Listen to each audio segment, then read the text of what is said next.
Comment allons-nous apprendre l'humilité? En la demandant à l'un de nos frères. Est-ce suffisant de lire des livres, Monsieur Selim? Est-ce que c'est écrit dans les livres comment on devient humble, etc. C'est ça, même si c'était écrit, personnellement, je ne pourrais pas le lire. Si tu suis un sultan humble, il t'enseignera l'humilité dans les moindres détails.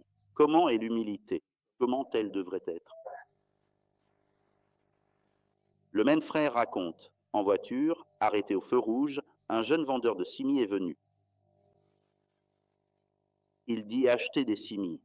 Puis il demande à ceux dans la voiture si vous voulez des simis. Il dit on en prend. Eux non. Ils disent non merci, pas besoin. Mais il dit peut-être pas, mais le vendeur de simis en a besoin. Il ouvre alors la fenêtre et dit donne-moi tout ce que tu as, mon garçon.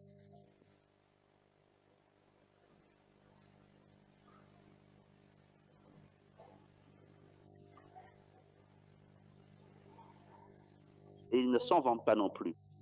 Il ne dit pas vous avez vu ce que j'ai fait, j'ai acheté tous les simis du vendeur, tous ces simis, comme si c'était pour se vanter d'avoir bien agi envers l'enfant.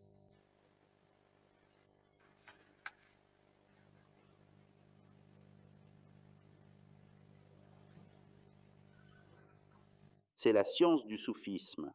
Ce n'est pas une science à apprendre dans les livres. Cette science du soufisme, il dit qu'on ne peut l'apprendre qu'en suivant de véritables hommes de Dieu.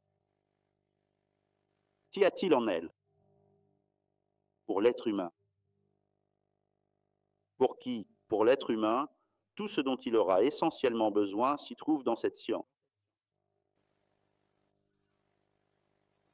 Vous savez, il y en a qui disent peut-il encore y avoir un cher à notre époque? Monsieur, c'est ce qu'ils disent pourquoi un cher? À quoi? Bon, mon sultan répond aussi. Tu as raison. Excusez-moi l'expression, mais un âne n'a pas besoin de chair. Il reste loin de l'assemblée. De quoi un âne aurait-il besoin d'un chair? C'est ce qu'il dit. Un chair est nécessaire à l'homme, dit-il. Comme c'est vrai.